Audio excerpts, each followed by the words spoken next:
بسم اللہ الرحمن الرحیم۔ السلام علیکم۔ آپ کا علی بخاری حاضر خدمت ہے۔ ڈیئر ویورز، گزشتہ دنوں الامین فاؤنڈیشن نے مرحوم عبدالقادر حسن صاحب کی صحافتی خدمات کو خراج عقیدت پیش کرنے کے لیے ایک روزہ کالم کانفرنس کا انعقاد کیا۔ آئیے ہم کانفرنس کی جھلکیاں بھی دیکھتے ہیں اور معروف کالم نگاروں کے خیالات جانتے ہیں، اور اسی طرح چند صحافی احباب نے آپ کا علی بخاری سے باتیں کی، وہ بھی آپ تک پہنچاتے ہیں۔ جدید کالم نگاری کے بانی جناب عبدالقادر حسن شہید حکیم محمد سعید کے رفقا میں سے ایک تھے۔ مرحوم نے ساری زندگی اسلام اور پاکستان سے محبت کو نصب العین رکھا۔ بالخصوص ایٹمی پروگرام کے بانی ڈاکٹر عبدالقدیر خان سے ان کی جذباتی وابستگی اور دیرینہ دوستی تھی۔ عبدالقادر حسن مرحوم نے اپنی ابتدائی تعلیم دینی مدارس سے حاصل کی۔ عربی، فارسی زبان اور ادب پر عبور تھا۔ محترم مجیب الرحمان شامی مرحوم کے بارے میں تحریر فرماتے ہیں کہ ان کے کالموں میں الفاظ کا جو شکوہ اور باقپن نظر آتا تھا، انہی زبانوں کی دین تھا۔ جناب عطا اللہ قاسمی اپنے کالم میں تحریر فرماتے ہیں کہ قادر حسن کی بنیادی تربیت رپورٹنگ کی تھی، اور ان کی اس صلاحیت نے ان کے کالم کو مزید نکھار بخشا۔ عبدالقادر حسن نے ڈاکٹر عبدالقدیر خان سے اپنے رشتہ الفت کو خوب نبھایا۔ جب اخبارات میں ڈاکٹر صاحب کا نام شائع کرنے پر پابندی تھی، تب بھی عبدالقادر حسن صرف ڈاکٹر صاحب لکھ کر اپنے کالموں کو ان کی خدمات کا تذکرہ سے آراستہ کرتے رہے۔ ڈاکٹر عبدالقدیر خان مرحوم نے اپنے کالم سحر ہونے تک میں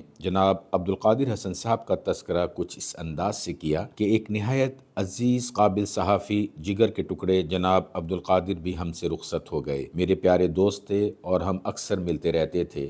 آپ بحیثیت بیٹا عبدالقادر حسن صاحب کو کیسے دیکھتے ہیں؟ میرا ظاہر ہے جیسے آپ کا بخاری صاحب سوال ہے کہ بطور بیٹا باپ جو ہوتا ہے وہ آئیڈیل ہوتا ہے بچوں کے لیے، تو میرا بیٹے والا رشتہ تو اپنی جگہ پہ ظاہر ہے، لیکن میں ان کا قریبی تھا۔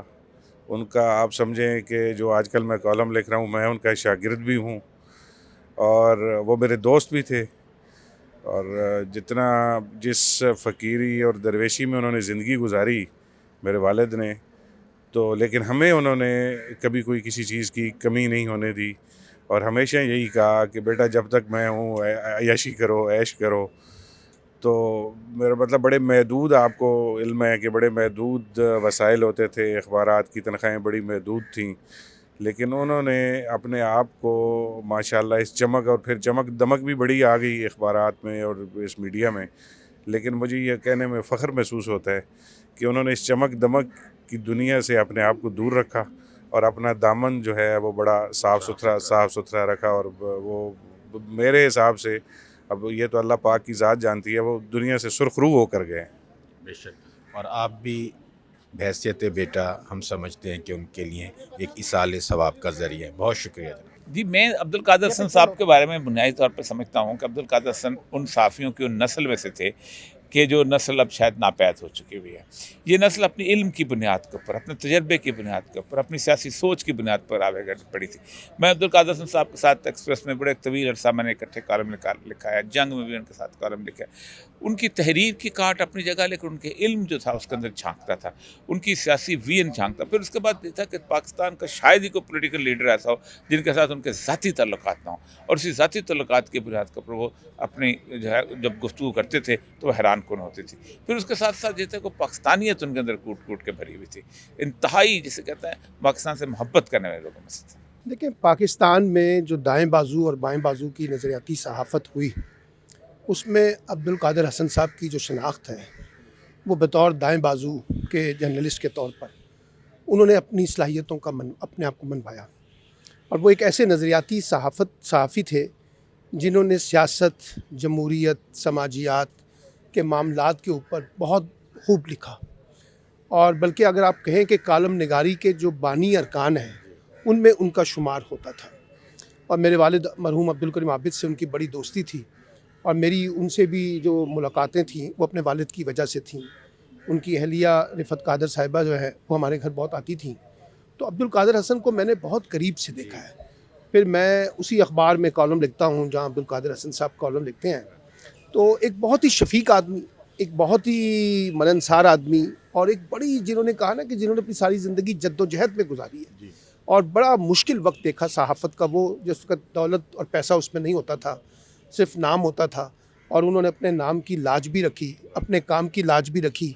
تو آج اگرچہ نئی نسل میں سے بہت سے لوگ شاید ان کو نہ جانتے ہوں، لیکن جب بھی پاکستانی نظریاتی صحافت کا تجزیہ کیا جائے گا اور خاص طور پہ دائیں بازو کے صحافیوں کا، تو اس میں عبدالقادر حسن صاحب جو ہیں ان کو آپ نظر انداز نہیں کر سکیں گے. اور یہ وہ لوگ تھے جن کے کالم لوگ بہت شوق سے پڑھتے تھے، بہت دل جمی سے پڑھتے تھے. ان کا کالم جنگ کا بہت مشہور ہوا، اور ان صحافیوں نے پاکستان کی جمہوریت کے لیے، پاکستان کی صحافت کے لیے جو خدمات ادا کی ہیں، میں سمجھتا ہوں کہ وہ سنہری حروف سے لکھی جانی چاہیے. اور بہت بڑا کنٹریبیوشن پاکستانی جرنلزم میں عبدالقادر حسن صاحب کا ہے. عبدالقادر حسن صاحب کو ہم اپنے یوں سمجھے کہ ٹین ایج سے پڑھ رہے ہیں. ایک بہت بولڈ کالمسٹ اور سچ لکھنے والے ایک کالمسٹ کے طور پہ میرے ذہن میں ان کا ایک امیج ہے. عبدالقادر حسن، ہائے ہائے ہائے ہائے، اتنا بڑا نام، اتنی بڑی پہچان، اتنی جرأت اور بے باکی کے ساتھ لکھنے والا اگر کوئی کالم نویس تھا اور جس کی یادیں ہیں، ان کا نام ہے عبدالقادر حسن. ہم نے ہمیشہ ان کی تحریروں کو پڑھا، ان سے بہت کچھ لرن کیا اور ان کے نقش قدم پر چلنے کے حوصلہ کیا، لیکن کئی دفعہ حوصلہ پیچھے رہ جاتا تھا، ارادے آگے چلے جاتے تھے. لیکن عبدالقادر حسن صاحب نے اپنی تحریروں میں جس جدید صحافت کی بنیاد رکھی، جس طرح وہ عوام کی آواز بنے، جس طرح انہوں نے عوامی مسائل اجاگر کیے، جس طرح آپ نے صحافت میں کالم نویسی میں جرأت اور بے باکی کا مظاہرہ کیا، ایسا کالم نویس بہت کم آتے ہیں. اور میں سمجھتا ہوں کہ عبدالقادر حسن کو آنے والی نسلیں بھی یاد رکھیں گی، اور ان کی تحریر کا ایک ایک لفظ آج بھی زندہ ہے. اور ایسے ہی ہے، آپ کی تحریریں آج بھی پڑھیں، ایسے ہی لگتا ہے کہ جیسے عبدالقادر حسن صاحب نے ابھی کالم لکھا ہو. اور ان کے جو کالم نویسی میں جو جرأت اور بے باکی ہے، انفارمیشن ہے، وہ آپ کے بیٹے نے بھی اس کو لے کر آگے چلے ہیں. میں ان کو بھی مبارکباد دیتا ہوں. اور عبدالقادر حسن کی اگر تصویر کہیں ہے تو وہ عطر صاحب کی شکل میں ہمارے پاس موجود ہے. جی بہت شکریہ. اج عبدالقادر حسن جڑے کہ بہت بڑے کالم نگار اور بہت بڑے انسان سن، انہوں نے بارے ایک روزہ کانفرنس پیر ضیاء اللہ نقشبندی نے الامین اکیڈمی دی طرفوں اتنے فلیٹی سے رکھی، اور میں بڑی حیران ہوئی. میں 1 بجے دی اتنے بیٹھی ہوں دوسرے سیشن اور سن رہی ہوں، تو میں دیکھا کہ پہلے سیشن دے لوگوں بھی میں دیکھا، اور ہوں تیسرے سیشن دے لوگ جڑے آئے انہوں نے بھی میں دیکھا. تے تقریباً تمام اخبارات، ٹی وی چینلز، انٹلیکچوئلز، شہر دی کوئی وڈی شخصیت نہیں کہ جڑی اس کانفرنس شرکت نہ کری ہوئے.